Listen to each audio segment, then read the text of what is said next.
안녕하세요. 투데이안경 코리아마켓 손유빈입니다. 안녕하세요. 박수진입니다.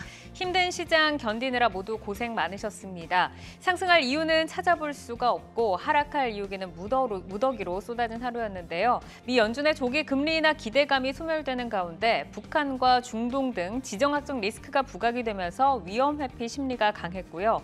원달러 환율은 장중 1,345원까지 급등이 나왔습니다. 외국인이 양시장 매도에 나서면서 2% 이상 급락세가 연출이 됐는데 대부분 섹터가 약세를 면치 못했죠. 네, 반도체와 바이오 등 주요 섹터들이 일제히 하락한 가운데 최근 가장 탄력이 좋았었던 통신 장비주 그리고 로봇 관련주의 에너지도 급격히 둔화되는 모습을 보였습니다. 해운, 물류주만이 상승 에너지를 유지하면서 마감했는데요. 불확실성에 휩싸이며 위험 회피 심리가 강했던 하루. 투데이안경 코리아마켓 첫 번째 이슈픽의 주인공은 누구일까요?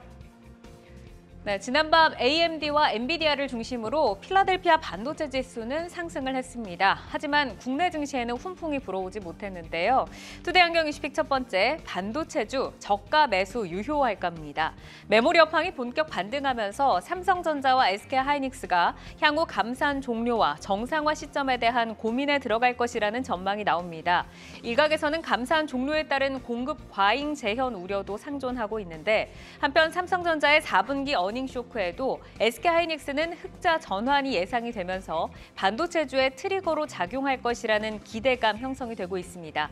오늘 반도체주도 위험 회피 심리를 피해가지는 못했죠. 네, 삼성전자와 SK하이닉스가 동반 하락한 가운데 반도체 소부장주들은 차별화된 흐름을 보였습니다. 이오테크닉스가 삼성전자와 레이저 커팅 장비 양산 평가 협약 소식에 4% 상승 마감했습니다.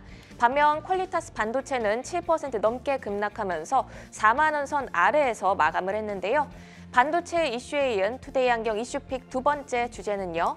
네, 투데이안경 이슈픽 두 번째, 커지는 홍해주 물류 리스크입니다. 후티 반군이 홍해에서 선반 공격을 지속하는 가운데 이란이 이스라엘 첩보 시설을 공격했다는 소식까지 전해지며 홍해발 긴장이 확전될 조짐을 보이고 있습니다. 영국 석유 기업 쉘은 홍해 운항을 무기한 정지한다고 밝혔는데요. 커지는 홍해발 리스크에 해운과 물류주가 약세장 속에서 탄력을 유지했죠. 네, 특히 대한해운이 두 자릿수의 급등세를 보이면서 52주 신고가를 다시 썼고요. 그 외에도 흥하해운, 엑스텍스 그린로지스 등 해운과 물류주들이 약세장 속에서도 선방하며 상승 마감했습니다. 홍해발 지정학적 리스크 고조에 관심이 집중된 해운과 물류주, 단기 급등에 대한 경계감 유지하면서 탄력적으로 대응해 나가시길 바랍니다. 네, 투데이안경 이슈픽 종목 반도체와 해운 물류 관련주 가운데서 뜨거운 관심 모으고 있는 삼성전자와 SFA 반도체, 대한해운 그리고 STX 그린로지스입니다. 종목들의 최적화된 매매 타이밍을 포착해보는 매도의 기술 지금부터 시작합니다.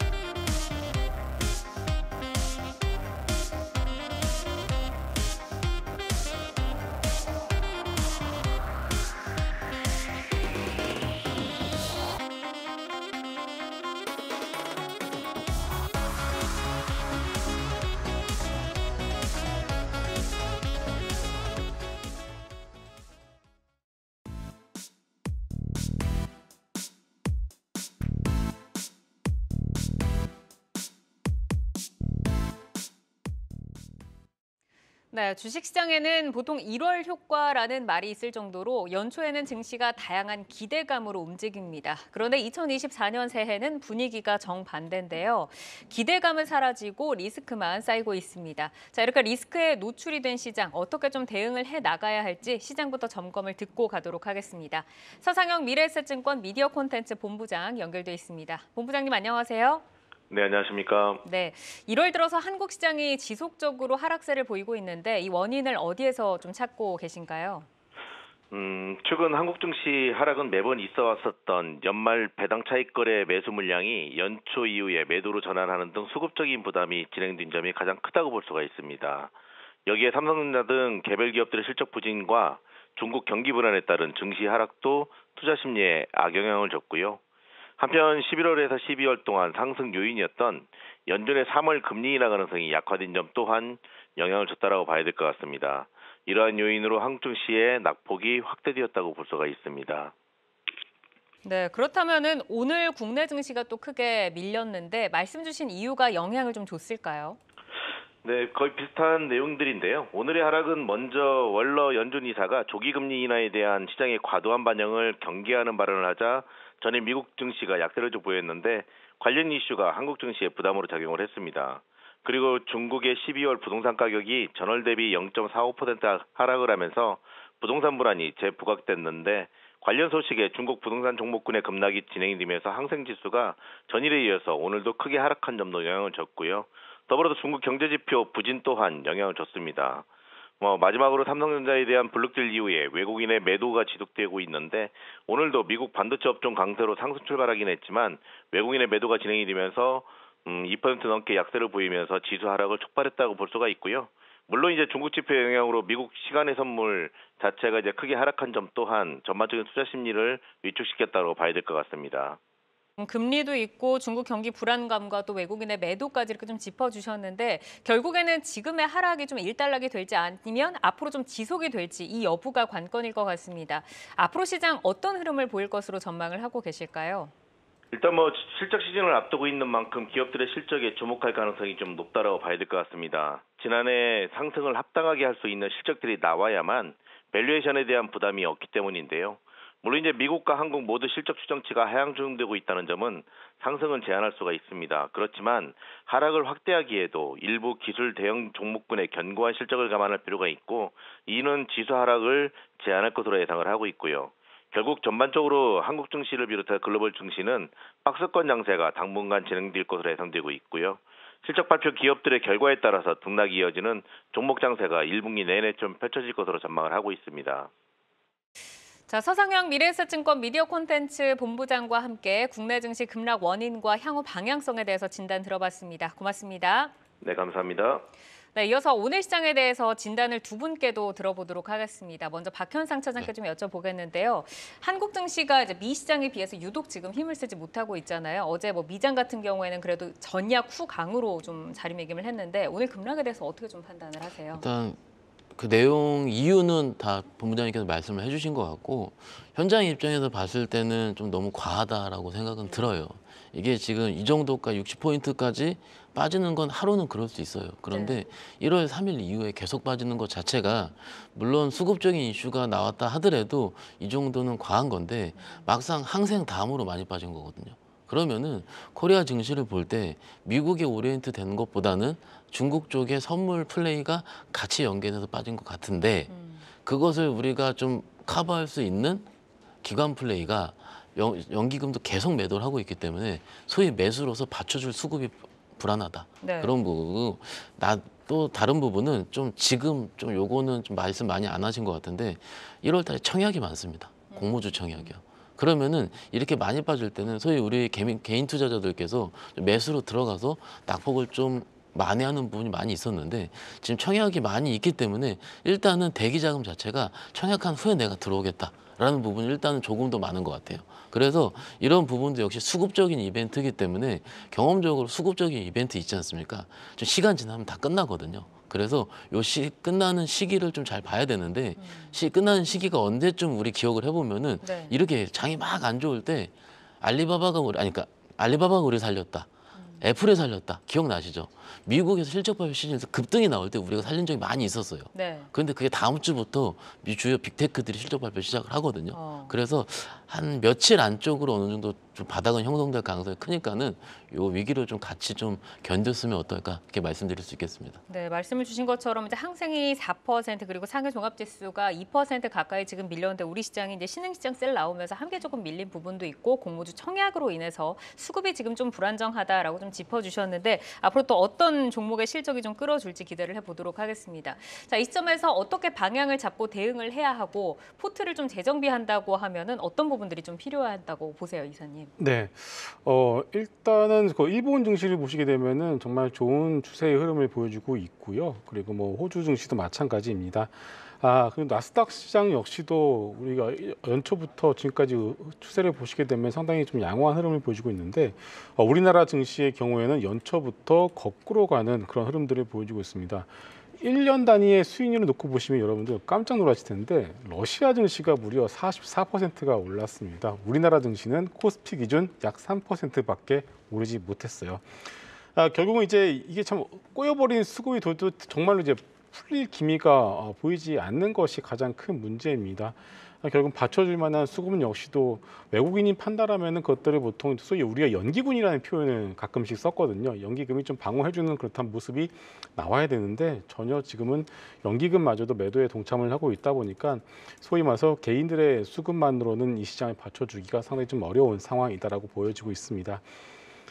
일단 여기에 더해서 이제 뭐 이유를 좀 갖다 붙인다는 느낌도 분명히 듭니다. 김정은 국방위원장의 뭐 전쟁 불사 혹은 뭐 주적 관련 어떤 헌법을 개정했다는 그런 뉴스가 나오다 보니까 안 그래도 좀 안 좋은 심리에 대해서 외국인들 같은 경우는 상당히 좀 여기 민감할 수밖에 없거든요. 그래서 외국인들이 오늘은 현선물 합해서 거의 1조 원이 넘는 거의 합하면 2조 원 가까이 되죠. 2조 원 넘는 매도가 나오면서 안 그래도 좀 반등 시도를 하고 싶은 그런 장에 한 번 더 좀 아래쪽으로 끌어내리는 그런 모습이 나왔다고 봐야 될 것 같습니다.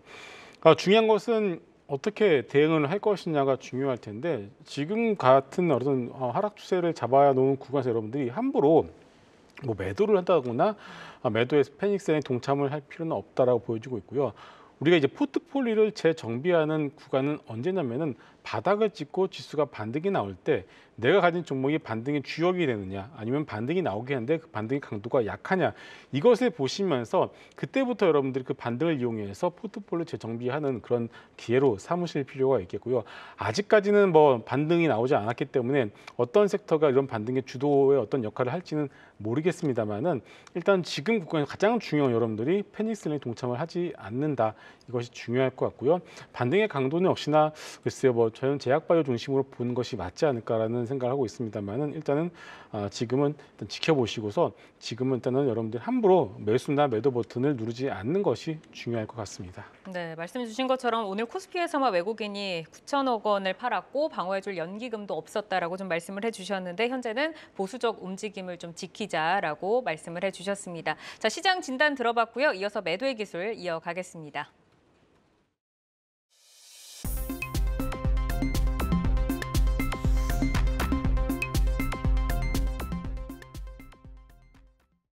네, 종목별 최적화된 매매 타이밍을 포착해보는 매도의 기술. 투데이안경 이슈픽 첫 번째, 반도체주 저가 매수 유효할까에 대해서 들어보겠습니다. 메모리 업황이 반등 조짐을 보이자 삼성전자와 SK하이닉스가 감산 종료를 고민하고 있다라는 이야기가 나오고 있는데 이 업황 반등기와 시장 수요에 대응한 업체들의 행보는 좀 어떻게 전망을 해야 할까요, 이사님? 네. 일단 이번 지수 하락의 주범이라고 표현이 하는 게 좀 애매하겠지만은 일단은 삼성전자가 또 어닝 쇼크를 발표를 하면서 그때부터 외국인들의 선물 매도가 좀 더 강해진 것도 있습니다. 여기에 대해서 이 환율의 변동성에 가장 취약한 종목이 무엇이냐라고 물으신다라면은 역시나 삼성전자인 것 같습니다. 외국인들이 소위 말해서 한국물을 팔기 위해서는 팔고 나서 결국은 가장 팔기 좋은 종목이 삼성전자 아니겠습니까? 그러다 보니까 환율이 약간이라도 좀 불안한 모습을 보이게 되면은 바로 삼성전자가 약세를 그런 모습을 좀 보일 수밖에 없는 것 같아요. 물론 업황 자체만 놓고 본다라면 이번 어닝 쇼크의 가장 큰 이유는 역시나 이제 시스템 메모리 쪽이 있거든요. 근데 그것을 제외한다라면은 오히려 메모리 업황의 레거시 메모리를 하죠. 그쪽 같은 경우에는 오히려 업황 개선이 되는 것을 우리가 확인을 할 수가 있었습니다. 일단 메모리 재고는 상당량 부분 이제 감소가 된 것으로 파악이 되고 있고요. 여기에 대해서 AI 서버양 수요 그리고 모바일 고객사들 같은 경우는 재고를 리스타킹이라고 하죠. 이것을 쌓는 것이 그런 어떤 보이고 있는 상황입니다. 그래서 1분기 역시 또 메모리 판가의 경우에는 양호한 흐름을 보일 것으로 전망을 좀 하고 있고요. 올해 2024년 전체로 놓고 본다라면은 매출은 16%, 영업이익은 무려 400% 증가할 것으로 전망을 하고 있습니다.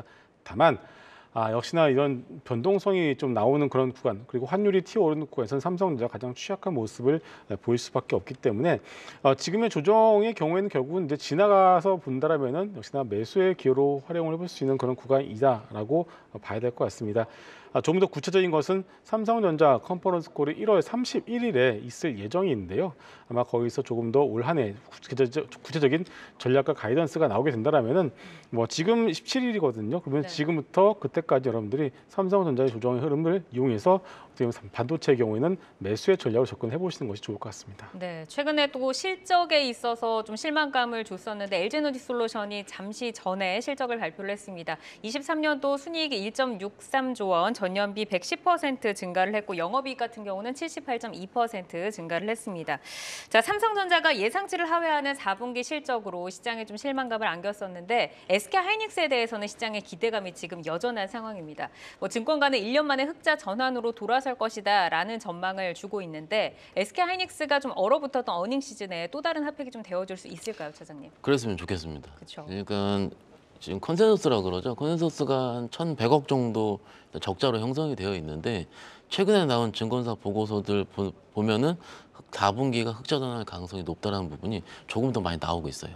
근데 그거에 대한 그 이유 같은 경우는 아시다시피 메모리 판가 상승 당연하지 않겠습니까? 감사는 메모리 판가 상승 때문에 4분기 증익 가능성이 높아진다라는 부분이고 그리고 4분기까지 흑자 전환을 하게 되면은 2024년도에 대한 분기 증익도 전망이 가능하게 됩니다. 그렇기 때문에 지금 상황에서는 일단 삼성전자는 약간 어렵게 했었어도 하이닉스가 조금 더 시장에 훈풍을 줄 가능성은 높다라고 얘기를 할 수가 있는데 이것도 실적 발표가 1월 20일 후반대일 거예요. 아마 25일 정도로 되는 걸로 확인을 했는데 개인적으로 우리 이사님께 좀 전에 31일까지 삼성전자 콘콜, 하이닉스 1월 25일 그리고 뭐 테슬라라든지 미국 빅테크도 20일 중반대 그러면은 오늘 17일인 현재 한 몇 거래일 동안 제가 굉장히 힘들 것 같은 거예요.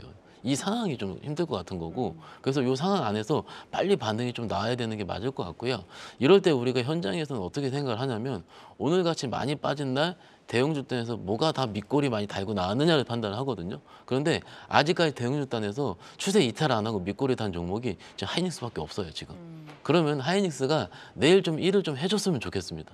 그리고 그럴 가능성 충분히 있다고 보니까는 중요한 거는 일단 외국인 선물에 달려 있으니까는 네. 일단 내일만 잘 버텨준다면 어떨까 말씀드릴 수 있겠습니다. 네, 현재 또 LG에너지솔루션 잠시 전에 제가 속보를 좀 전해드렸는데 컨센 대비해서는 못 미치는 점도 좀 체크를 해주시기를 바라겠습니다. 영업이익 같은 경우는 2천억 원, 순이익은 3,600억 원가량 컨센 하회입니다.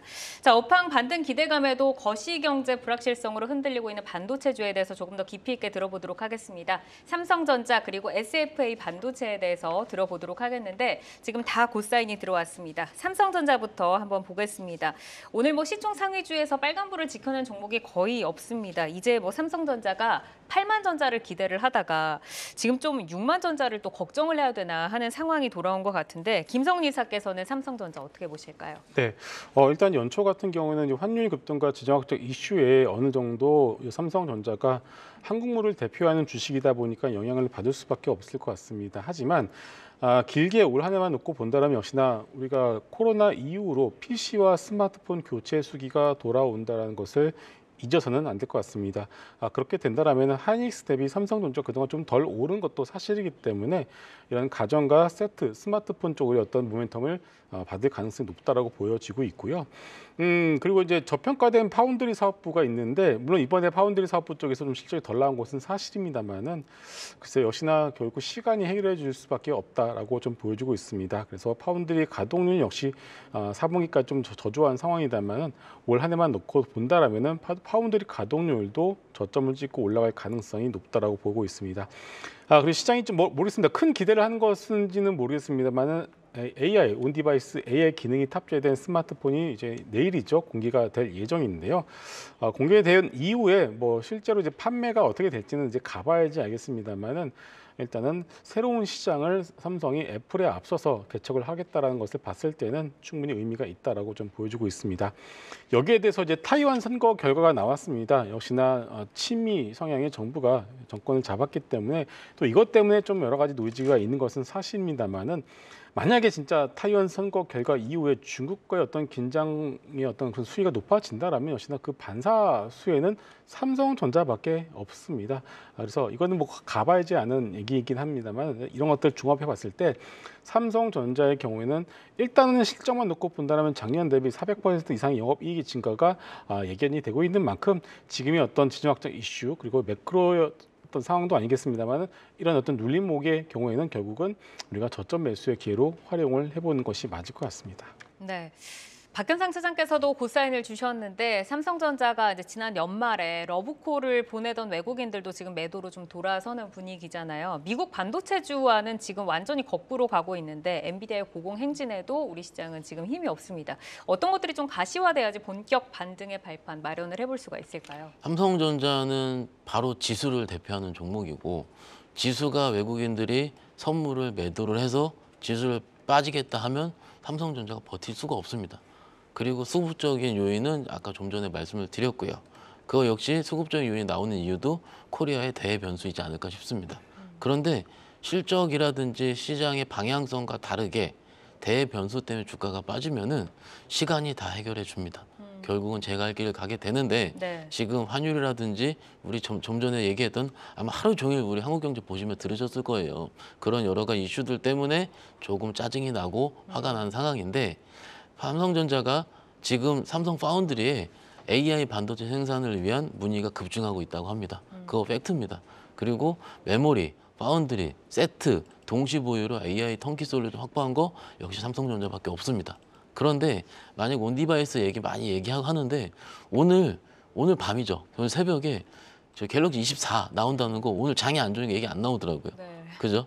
이게 시장이 항상 그렇습니다. 그래서 이런 시장에서는 뭔가 악재만 보이고요. 호재 잘 안 보여요. 맞아요. 그런데 삼성전자는 반도체만 있는 게 아니고 모바일도 있고 가전도 있습니다. 그래서 지금 온디바이스 AI에서 핵심은 모바일이라고 말씀드렸잖아요. 네. 이사님도 말씀을 드리고요. 그렇기 때문에 요 악재가 소재가 보여나는 시장이 제가 본 며칠 안에 오거든요. 그러면 원위치 뭐 78,000원까지 어렵더라도 74,000~5,000원까지 갈 가능성이 좀 높기 때문에 외국인 선물 기조가 도는 것만 좀 보신다면 제가 보기에는 시간은 며칠 안에 될 수도 있다고 생각하고 있습니다. 외국인의 수급만 다시 좀 돌아와 준다고 하면 결국에는 삼성전자 다시 한번 좀 제자리를 찾아갈 것이다라고 좀 말씀을 해주셨는데 지금 전체적으로 시장을 보더라도 과매도 구간이어서 매도를 할 때가 아니다라고 말씀을 해주신 만큼 김성훈 이사께서는 삼성전자 지금 홀딩을 하면서 기다려야 된다라는 의견이시겠죠? 네, 맞습니다. 살 것이냐, 팔 것이냐 이 두 가지 질문을 던지신다라면은 좀 자신 있게 말씀을 드릴 수 있는 것은 이 자리에서 팔 이유는 없다라는 것 같습니다. 여러분도 항상 이렇게 장이 좀 흔들리거나 그래서 종목이 밀릴 때 지금 팔고 밑에서 다시 사면 되는 것 아니냐라는 질문들을 좀 많이 하시는데 이게 말은 쉬운데 막상 해보시면은 정말 어렵습니다. 특히나 지금 과매도 구간으로 진입해 있는 상황에서 언제든지 반등이 나와도 이상하지 않은 구간이다라는 것을 봤을 때는 역시나 그런 어떤 미세적인 어떤 뭐랄까요 지금 팔고 다시 밑에 좀만 더 밑에서 다시 잡는다라는 어떤 그런 전략은 실제로는 그렇게 효용성이 없는 전략이다라고 봐야 될 것 같습니다. 그래서 대부분의 삼성전자 주주분들은 아마 작년부터 길게 들고 계시는 분들이 거의 대부분일 것 같습니다. 그렇기 때문에 지금부터의 어떤 삼성전자의 전략은 차라리 분할로 여러분들이 모아가시는 전략이 오히려 안정적이다라고 봐야 될 것 같습니다. 네. 자, 이어서 SFA 반도체로 넘어가 보겠습니다. 1월 초 신고가를 기록한 후에 탄력이 좀 둔화는 됐지만 그래도 오늘 좀 빨간불 켜내나 싶었는데 결국 막판에 조금 무너지면서 6,000원이 깨졌는데요. 차장님께 먼저 들어볼까요?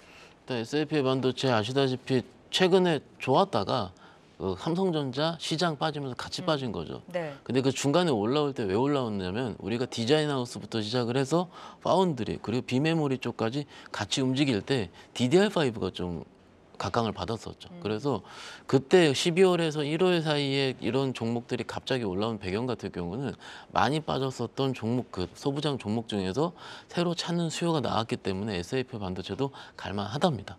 그리고 아시다시피 DDR4에서 DDR5로 넘어가는 교체 주기가 있는 거고 지금 제가 좀 전에 이사님이랑 좀 얘기를 했는데 지금 종목이 좀 강한 종목들을 소부장에 보면은요 작년에 실적이 좋았던 종목들보다는 2024년도가 기대되는 거 작년에 안 좋았고 올해 좋을 것으로 예상되는 종목들이 외국인 기관 쌍끌이 수급이 세요. 이제 그런 종목에 해당하는 게 SFA 반도체도 똑같거든요. 그런 종목들이 몇 개 있습니다. 테크잉이라든지. 그렇기 때문에 지금 시장의 결을 좀 종합을 해보면 SFA 반도체가 솔직히 오른 것 치고 빠진 것도 별로 없어요, 사실은. 네. 그렇기 때문에 지금 상황에서는 좀 부담이 없이 좀 그래도 홀딩에 대한 의견 그리고 고에 대한 의견을 드려도 무방하다라고 생각하고 있습니다. 네, 외국인도 최근에 계속해서 좀 매수가 그렇죠. 있었는데 김성훈 이사께서도 이제 고 사인을 주셨습니다.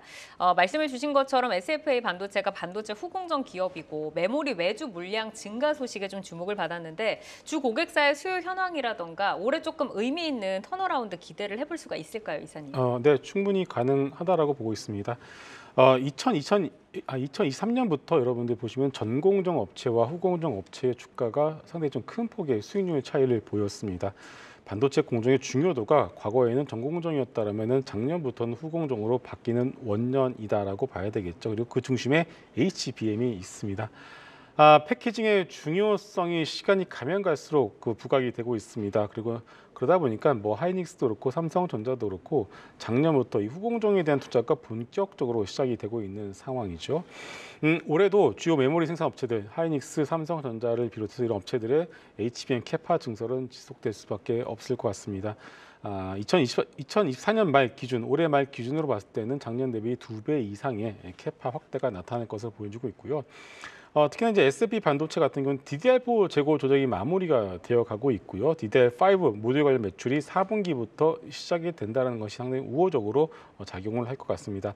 특히나 올해 2분기 같은 경우 DDR5 조립 테스트 수주도 역시도 기대를 할 수가 있는 만큼 지금의 어떤 매크로는 아니죠. 어떻게 뭐 지정학적 이슈에 의한 시장 조정 그리고 오늘 최근에 주가 흐름 보시게 되면은 생각보다 좀 덜 빠지고 잘 버텨준다라는 느낌도 가지고 있습니다. 그래서 네. 보통 시장이 빠질 때 덜 빠지고 잘 버텨주는 종목들이 시장이 반등이 나올 때 또 강하게 반등이 나오는 특징도 있는 만큼 긍정적인 관점으로 보셔도 좋을 것 같습니다. 네, 자 그럼 차장님께 좀 들어보도록 하겠습니다. 지금 7,000원대까지 올라서다가 6,000원이 깨지고 좀 빠져서 좀 불안한 분들도 계실 것 같은데 기준선을 어떻게 좀 두고 대응을 해봐야 될까요? 일단 지금 수준에서는 우리가 작은 박스권 하단부에 있기 때문에 5,000원 후반대에서 7,000원 초반대까지 박스로 지금 움직이고 있다 보는 게 맞을 것 같고 일단 여기서 이제 시장이 더 빠지게 되면은 61선까지 닿을 수는 있습니다. 그렇지만 닿게 된다면 시장이 다른 좀 더 많이 빠졌겠죠. 그래서 기본적으로 전고점 부근 7,000원까지는 제가 보기에는 홀드하는 게 맞을 것 같고요. 아까 말씀을 드린 대로 이런 종목들이 움직이는 결이요. 한 이틀 빠지다가 한꺼번에 빨리 움직이게 되거든요. 네. 그만큼 시장이 굉장히 빠르게 움직이고 있고 오늘 며칠은 빠지긴 했지만 오를 때 빠르게 올라요. 그러니까는 우리 투자자분들이 최근 시장에 적응을 못하는 이유가 이걸 왔다 갔다를 모르는 거죠. 포기할 만하면 확 올라버리는 거죠. 맞아요. 그죠? 그러니까는 일단은 좀 단기 반등이 좀 강대양봉으로 나올 때 그때 난 줄이긴 줄이더라도 일단 지금 줄줄줄 세고 있고 시장 때 이런 구간에서는 일단 좀 버텨보자라는 게 맞을 것 같습니다. 그러니까 시장 대비 강한 종목은 어쨌든 기회를 좀 더 찾아봐야 그럼요. 된다. 예, 예. 이렇게 좀 정리를 하겠습니다. 자, 이어서 해운 물류주로 가겠습니다. 시장이 불안정한 가운데 홍해발 지정학적 리스크가 부각이 되면서 해운과 물류주 탄력을 유지를 하고 있는데 여기서도 이제 조금 단기 급등에 따라서 가격 부담이 있지 않냐라는 이야기가 있는데요. 이 시점에서 어떤 점을 경계를 하고 어떤 점을 주목을 해야 된다라고 볼 수 있을까요, 이사님? 네, 일단은 뭐 해운주들 같은 경우에는 시장이 불안할 때마다 좀 이제 오르는 풋 종목이 되어 간 것 같습니다. 이 풋 종목 같은 경우에는 어떨 때는 고려 신용정보 같은 종목들이 오를 때도 있고요. 또 어떨 때는 얼마 전에 제주은행 같은 종목들이 시장이 안 좋을 때 올라가는 또 그런 특징을 보여주고 있죠. 이번 주 같은 경우는 빅테크 같은 그리고 페스코 같은 전쟁 관련주 그리고 해운 물류 주식이 시장이 안 좋을 때 올라가는 그런 테마주가 되어 간 것 같습니다. 그런데 우리는 다 경험으로 알고 있습니다. 보통 이제 풋종 같은 경우에는 이런 시장의 변동성 구간이 끝나게 되면은 언제 그랬냐는 듯이 다시 제자리로 돌아오는 그런 특성을 가지고 있기 때문에 네. 결국 지금 시장의 불안함을 먹고 올라가는 이런 종목들의 경우에는 역시나 단기로 여러분들 접근을 하시는 것이 좋을 것 같고요.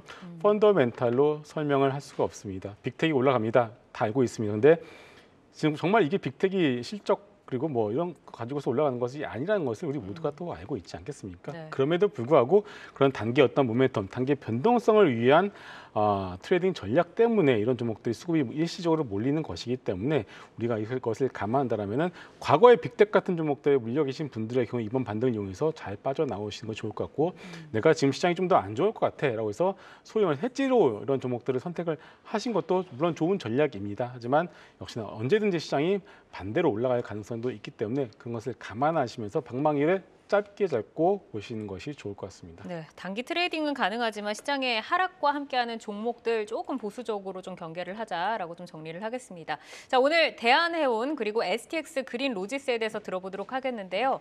두 분의 사인을 보면 대한해운에는 두 분 다 스탑을 주셨고 STX 그린 로지스에는 박현상 차장께서 고 사인을 켜주셨습니다. 자, 대한해운부터 보겠습니다. 3거래일 만에 반등하면서 신고가 다시 썼습니다. 박현상 차장께서 이제 먼저 스탑을 주신 이유 한번 들려주실까요? 대부분의 이유는 이사님께서 말씀을 해주셨고요. 그러니까 시장 하락할 때 오르는 종목은 개인적으로 좀 불편합니다.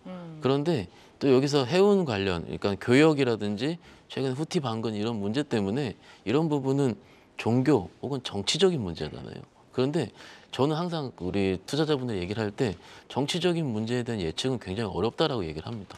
그런데요, 종목적 패턴은 할만합니다.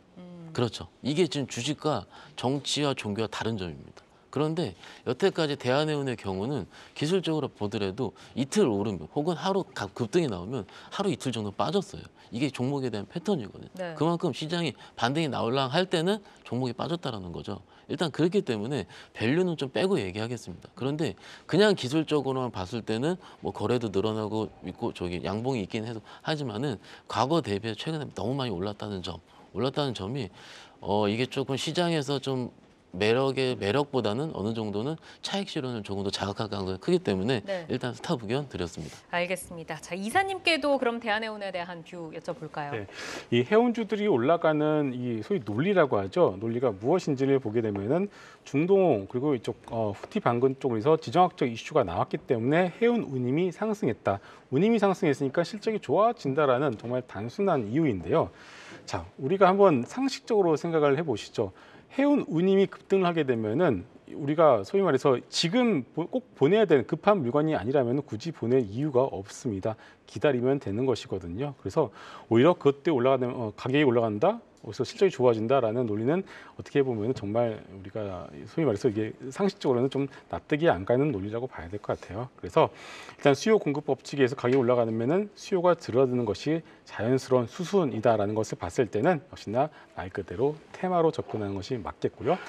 대응 방법은 너무나 간단합니다. 테마주들 같은 경우 역시나 우리가 5일선에 대한 기준을 잡고 가시는 것이 맞을 것 같습니다. 5일선이 깨진다라면 일단 나오신 것이 맞고 깨지지 않더라도 만약 급등이 나온다라고 하면 오히려 그 급등을 이용해서 내가 지금 더 사야지 이런 전략보다는 이런 급등을 이용해서 역시나 매물을 덜어내거나 비중을 축소하시는 그런 전략이 맞을 것 같습니다.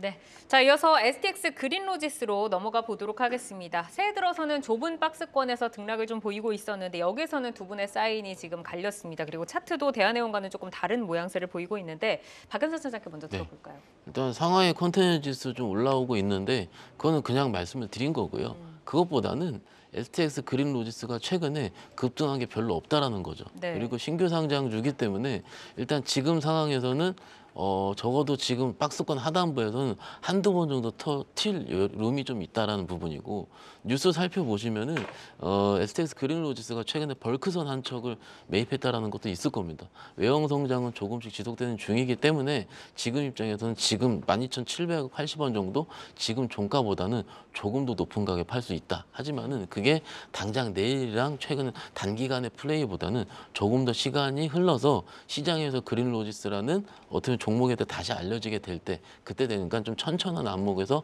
말씀드리려고 좀 고사인을 드리고 있습니다. 네, 알겠습니다. 자, 오늘 매도의 기술은 삼성전자와 SFA 반도체, 대한해운 그리고 STX 그린 로지스까지 살펴드렸습니다.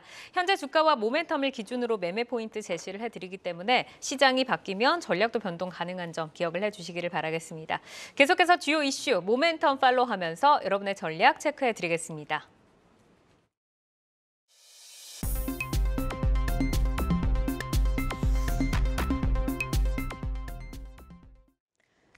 장 마감 후 4시부터 6시까지 진행되는 시간의 투자리그, 시간의 거래 동향 만나보는 이 시각 시간의 단일가입니다. 정규장 마감 후 오후 4시부터 6시까지 10분 단위로 시간의 단일가 거래가 이뤄지는데요. 시간의 주요 종목 등락률 실시간으로 생생하게 전달해 드리겠습니다. 그럼 이 시각 시간의 단일가 코스피 상승률 상위부터 살펴볼까요? 네, 먼저 고려산업이 올라와 있습니다. 9.8% 상승한 상한가 부근에 들어가 있는데요. 지정학적 리스크가 고조되면서 해운, 물류, 오늘은 음식료와 사료 업종까지 매기가 쏠렸습니다. 오늘 9% 꽉 채운 양봉으로 고점에서 마감을 했는데 시간에서 벌써 상한가에 들어간 모습이고요. 이외에도 대한제당 그리고 팜스코 등 신송홀딩스 등 사료주들 그리고 음식료 업종들이 이름을 올리고 있습니다. 또 진에어 보실까요? 작년 실적을 장 마감 후에 공시했습니다.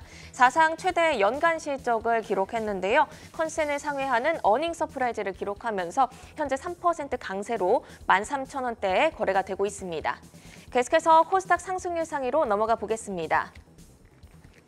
네, 코스닥에서도 사료주들의 강세 특징적으로 나타나고 있습니다. 누보가 10% 상승하면서 상한가 부근에 들어가 있고요.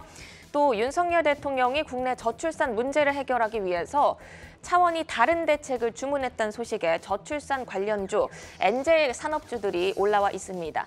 제로투세븐이 8% 강세, 그리고 아가방 컴퍼니도 6.8% 강세를 보이면서 6,200원 선 터치하고 있습니다.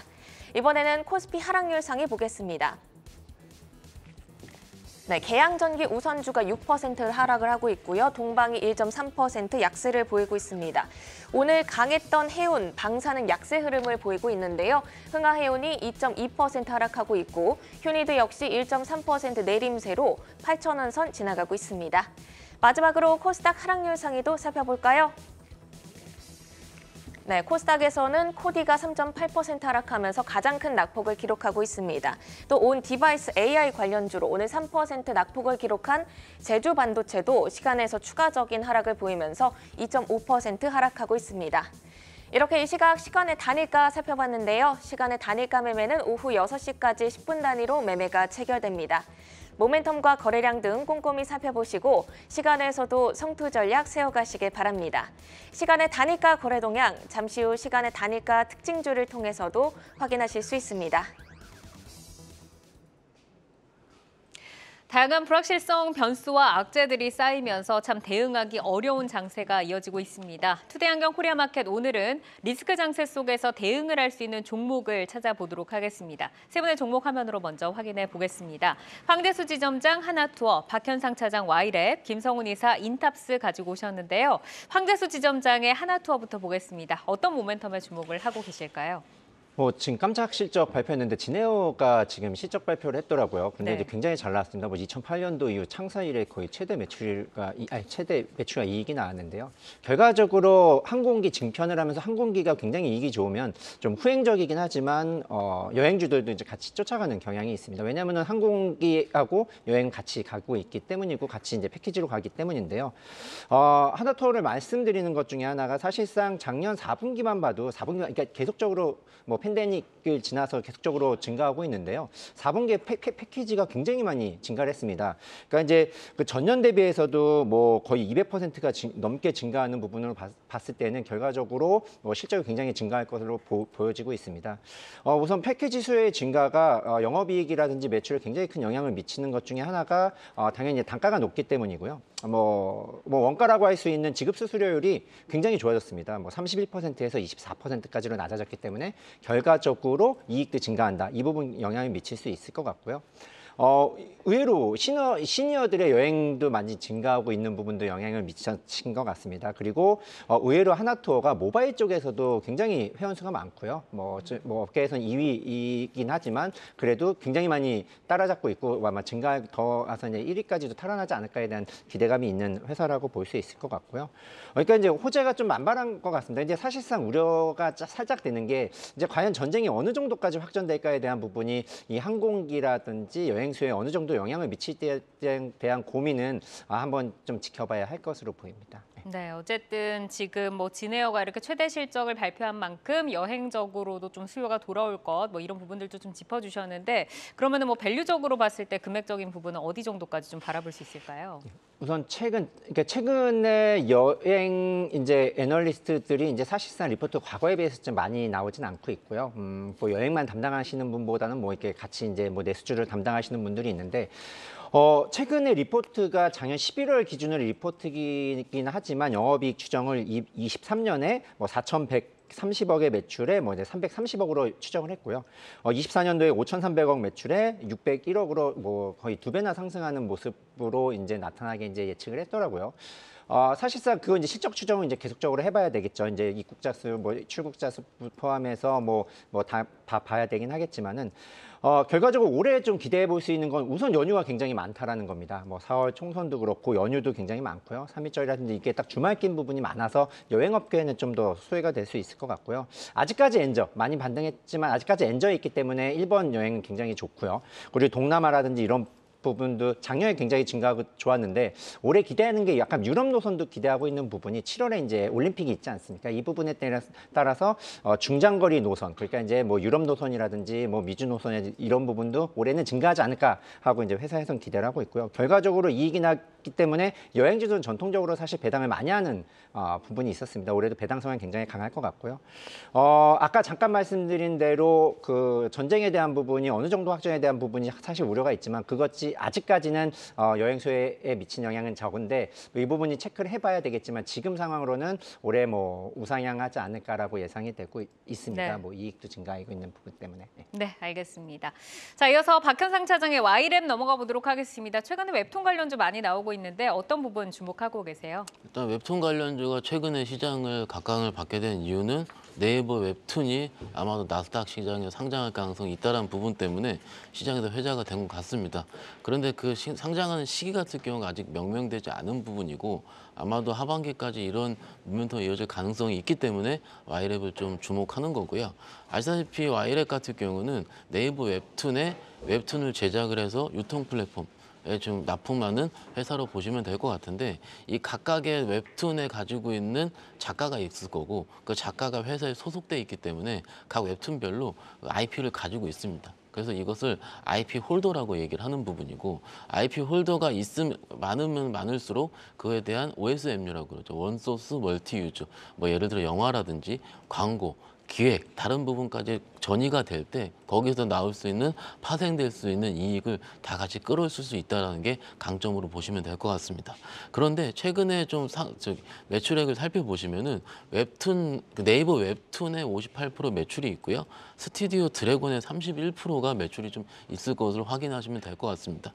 스튜디오 드래곤 같은 경우는 영상 제작일 것 같은데 이 웹툰의 안에 있는 부분이 최근에 스터디 그룹이라는 그 웹툰이 있는데 이것이 지금 영상으로 제작되고 있는 중이고 아마도 4분기에서 1분기로 넘어간 시즌에 매출로 꽂힐 것으로 예상이 되고 있습니다. 그렇기 때문에 영상 매출도 늘어나고 있는 부분까지 추가해가지고 애드가 된다면은 2023년도까지 실적은 그렇게 별로 안 좋습니다. 그렇지만은 24년도 실적에 대한 가능성이 굉장히 크기 때문에 지금 입장에서는 네이버 웹툰 나스닥 상장 그리고 IP 홀더로서의 지위 그리고 약간 아이템 자체가 굉장히 좀 신선합니다. 그래서 저는 개인적으로 신선한 종목을 굉장히 좋아한다고 몇 번 말씀을 드렸을 텐데 일단 지금부터라면 좀 부담이 없을 것 같아서 말씀을 드리고 있습니다. 네, 그러면은 주가적으로는 대응 전략을 어떻게 좀 짜봐야 될까요? 일단 최근에 좀 올랐다가 오늘 주가가 빠지면서 6%는 좀 빠졌는데 이런 그 약간은 실적이 바로 보이는 종목이 아닌 좀 성장성이 기인되는 종목들을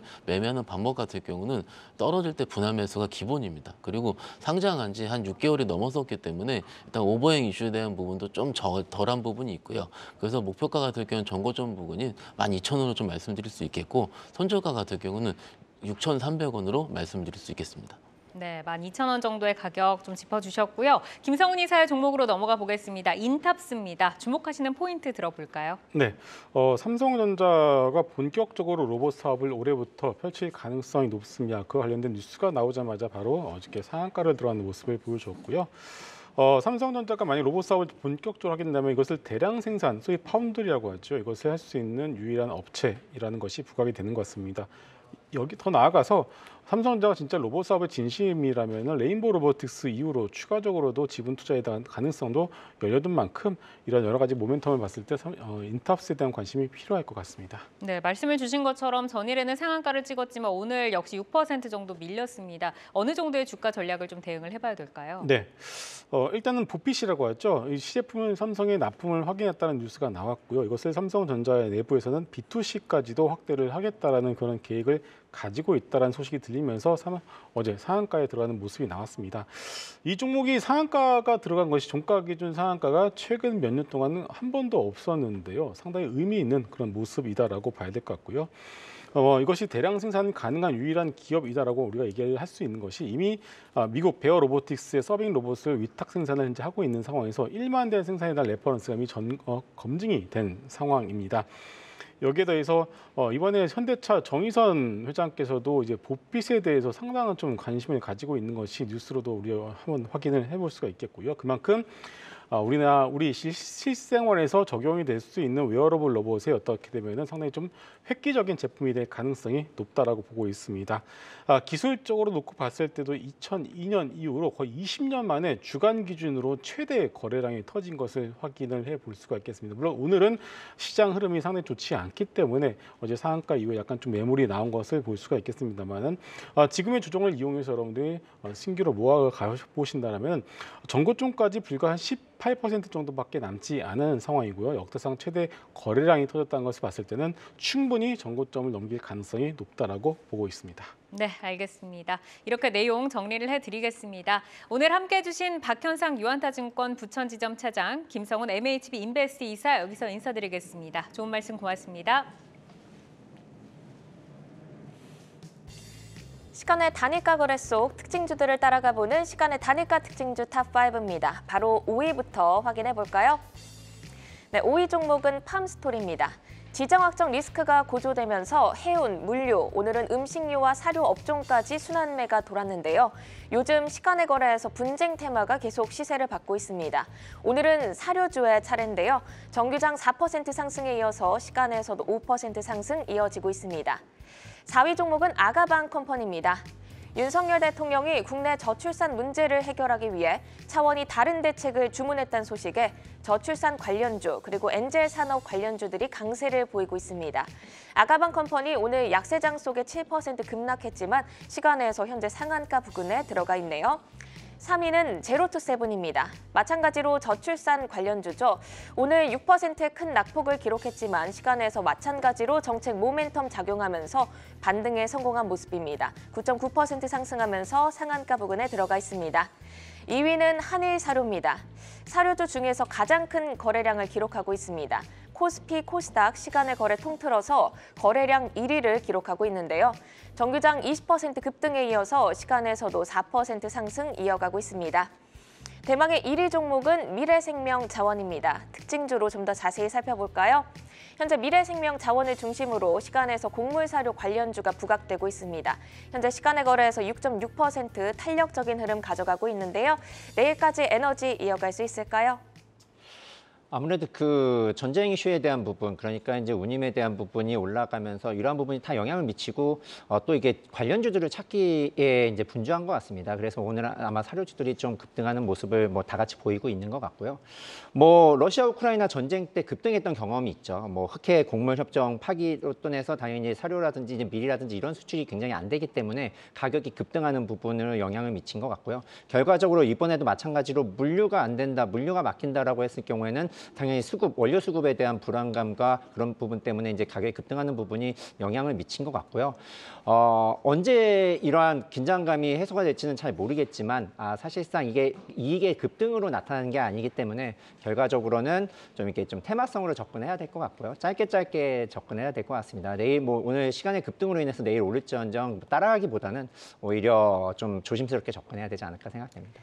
네, 이어서 진에어도 특징주로 살펴보겠습니다. 장 마감 후 실적을 공시했습니다. 흑자 전환에 성공하면서 내일장 좀 기대가 되는 부분인데요. 실적 모멘텀이 주가를 어디까지 견인해줄 수 있을지, 또 항공주로도 온기가 확산될 수 있을까요?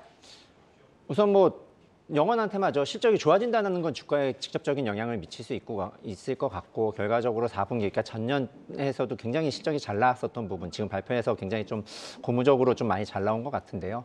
올해는 아무래도 작년보다 또 여행업계라든지 항공업계들은 좀 더 증가할 걸로 예상이 되고 있습니다. 그러니까 과연 19년도에 대한 피크 있을 때를 넘지 않을까에 대한 기대감을 가지고 있고요. 또 있죠. 진에어 같은 경우 이제 대한항공하고 아시아나항공 인수가 이제 통합이 된다면은 결과적으로 진에어와 에어부산의 LCC가 하나로 통합되면서 최대로 1위로 등극할 수 있기 때문에 이러한 부분도 좀 고무적인 것 같고요. 결과적으로 비용에 대한 부분도 잘 이제 어려움을 겪으면서 잘 합리적으로 했고요. 이러한 부분이 결국 실적을 좀 더 크게 만드는 레버리지 효과를 일으킨 걸로 보기 때문에요. 항공주는 아까 말씀드렸던 대로 이제 전쟁에 대한 큰 이슈가 확전만 되지 않으면은 좀 괜찮을 것 같습니다. 네, 이렇게 오늘 시간의 특징주와 오늘장 특징주 살펴봤습니다. 함께해 주신 황재수 신한투자증권 서울금융센터 지점장은 여기서 인사드립니다. 고맙습니다. 네, 감사합니다. 글로벌 증시 브리핑 전해드립니다. 우리 증시를 포함해 아시아 증시도 약세 보입니다. 사계지수가 2% 약세 마감, 선전도 2% 넘는 낙폭, 이 시각 현재 항생지수가 4% 넘는 낙폭 그려내고 있습니다. 이어서 나스닥 선물지수도 체크해보도록 하겠습니다. 나스닥 지수 역시 이 시각 현재 0.7% 하락세 보이고 있습니다. 잠시 뒤 미국에서는 미국의 12월 소매 판매 지표야 그리고 베이지북이 발표되니 체크해서 대응하시길 바랍니다. 지금까지 글로벌 증시 브리핑 이마영이었습니다. 네, 오늘 저희가 준비한 소식은 여기까지입니다. 함께해 주신 여러분 고맙습니다.